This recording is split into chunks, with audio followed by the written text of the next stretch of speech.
ఏమంటే ఎడతాను మరి నువ్వెందుకు ఎడతాను?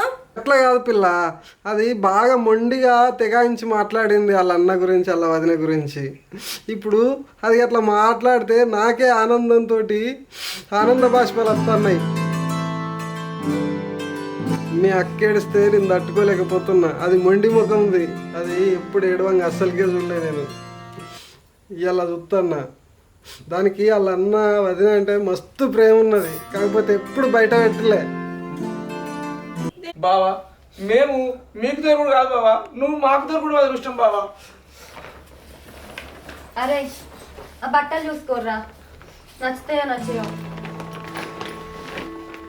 బాగానే ఉంది వదినే. అమ్మయ్యా ఈసారన్నా మీ చెల్లె మెచ్చింది, నేనైతే భయపడ్డా. అదే సంతోషం.